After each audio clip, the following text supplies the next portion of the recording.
Hello, everybody. My name is Jegadeesh Kumar. I'm originally from India. I live here in Walterboro. This is my 10th year in Walterboro. I came to the United States to teach in a high school that's in Walterboro. I'm a math teacher at the high school. I live with my wife Anusha. And I'm here to thank a few people. Before that, I just wanted to explain why I'm in this writing craziness. Stories, like any one of us, have always been the lifesaver for me as well. You know, Amen. when you are surrounded by misery and suffering, stories are the a route, an escape route, in a sense. And then it gives you the courage, it gives you the moral support that you can keep going on in your life. It started very early on, this passion for writing and reading for me. When we were like a young kid like him, we lived in a small house in India, in a small town, India.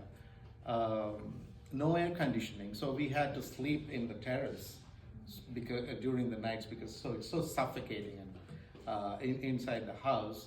So my mother used to put my brother and me on either side of her and then start telling stories. So we would watch the moon and listen to those stories, because those were the days we didn't have social media or smartphones or even TV for because we grew up in the 80s. So that's when the passion for stories started, and I started reading at an early age. So libraries were like my second home growing up. So even now, living here for the past 10 years, so if there was no library here, I didn't know what else I would have done. I wouldn't have written books, or I wouldn't have, maybe I'd have lost the interest in being here. And I read a lot and started writing at a young age, like 14 or 15, in my own language, which is called Tamil. I have published a few stories in my younger age, and then started writing and started publishing in the local magazines. After I came over to the United States during COVID, when COVID hit, we didn't have much to do.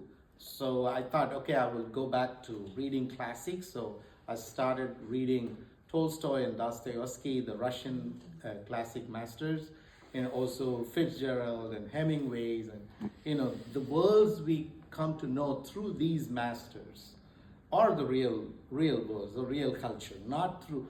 We don't learn the real life, American life, from the Hollywood movies. No, Right. What we know through Hemingway, what we know through Fitzgerald, is the real life. What we know through Maya Angelou is the real American life, right? So that's why reading is so important. So I stress. I'm a teacher. I don't teach literature in school. I teach math. But even though I'm a math teacher, I tell my students, please read. Put your cell phone away. Start reading. Get a book. Get a classic. Start reading. Because I see that I'm a writer now, but I see my writing passion is only an extension of my reading passion. I don't know what else to do after reading all these things. I just want to pour out words into the paper or onto the screen. So that's how I got to reading. During COVID, I thought I should write in English, because I thought, even though my own language is a 5,000-year-old ancient language, but still the prose is only a recent phenomenon in my language. But English has, very evolved prose. It's been like for the past 200, 300 years, English has an evolved prose. A lot of masters have written on it. A lot of world literature in all the other languages have been translated there and then, so we can easily read them. Like, we can read 100 Years of Solitude by Gabriel Garcia Marquez, written in Spanish, in English. So I read it, and I was awed by the by the masterful writing. By the way, it's on Netflix as a miniseries. It was released last week, so if you want to watch it, you can watch it. So I thought I should try writing in English, even though I didn't know how to do it. So my first step toward writing in English should be translating from my language into English. So I went ahead and started translating some of the short stories of my favorite author, Jaya Mohan from India. And there's 16 stories I've translated, and this is a collection of those stories. It's called A Fine Thread. Personally, I'm inclined to Eastern philosophy as well. So these stories explore life's purpose and the human condition and everything. So I just chose those kind of stories and translated. And this was released last year in India. So this is the first book I translated. And another book I translated was a collection of non-fiction articles. It's called A Journey Through Words. It's written by Baba Cheladurai, another writer from my language. These articles draw parallel between the literary arts and real life. Like, it takes up a short story and explain what's in this short story, and then draws parallel to the real life. In other articles, it takes up an emotion, human emotion, and it elaborates on the emotion, and then it draw parallel with the short story. So this is a collection of short stories. This also got released toward the end of last year, and this has won an award from Canada. Like 2 months ago, I traveled to Canada to receive the award. It's one of the prestigious awards given to translations from my language. The award has been established 35 years ago. So I'm the 27th recipient of the translation. So I'm so proud of it. Thank you. I'm also writing my own stories in English, and they've been published in the local American magazines, and also a few in the UK magazines. So I'm hoping to bring them out as a collection later next year.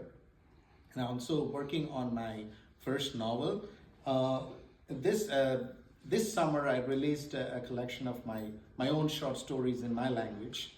I don't think you can read it, but I just want to brag about myself, so I just brought this book as well to the podium. So so this is me. So I'm, as I told you, I want to thank a few people. First of all, the library, because I came here and I was really, you get gems from this library. You will know. I mean, it's not just the Stephen Kings and the thrillers and the crime novels.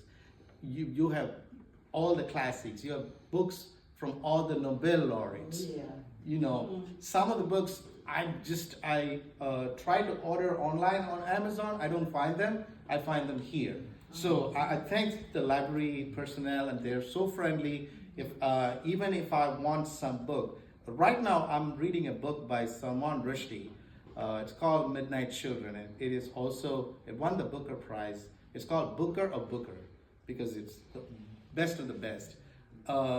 It was not here in the library, but I requested to bring it over here, and they did it for me. And I'm reading it right now after renewing it for the 7th time, and they still make let me do it. So I just want to thank the library system for helping us, get access to the wealth of this knowledge. Also, PK Paula, who is instrumental in establishing this writers group and motivating all of us to write more and more. And we have monthly meetings where she gives us exercises, writing exercises. 15-minute work, poem writing. Imagine yourself in a TV studio, in a character of a TV show, and write about it. So it's a lot of exercises to break your writer's block, and we just grow in confidence in every meeting. So I want to thank PK Potts for that, and I want to thank my students as well, because when I see during the teaching, when I see them using cell phones or be on their headphones, I just get mad. But when I see them reading, I just turn a blind eye. Oh yeah, you're reading, so go ahead and read. So I get inspired by them, because reading still lives on. So when you read, you get to live multiple lives. This is only a short life that we are living, but through reading a novel, we get to share the emotions of those characters, as the director rightly pointed out, and then you're allowed to inhabit their worlds. So you're allowed the opportunity of living multiple lives through reading. So I want everybody to read and write. So that's my request for everybody. So everybody has a writer in them, right? So that's what I want to say. I just want to read a passage from one of my books. It's about a person who is passionate about reading. So what he does is he just rents out a small, dilapidated building, and then lives in it and reads for months on end, not thinking about food, nothing. He just goes on reading. So I'm going to just read it's a short story. It's called Oceans Nearby. He lives by the ocean, and just a passage about this story, okay? Oceans Nearby. He was lying inside the large house, which had always been dark, so one could never see dawn or dusk, on a straw mat propped up on a century-old wooden cot. He had piled up books on the cot, which was large enough for 4 or 5 people to comfortably lie in or roll. The books were scattered throughout, leaving space only for him to lie down, and were full of dust. Not dust. It was the shedding of white powder that resembled sawdust from the decaying roof of the ancient house. It was the droppings of the tiny creatures that fed on plants. If he lay there motionless and read through the night, he would be completely enveloped by a thin film of the falling white powder by morning.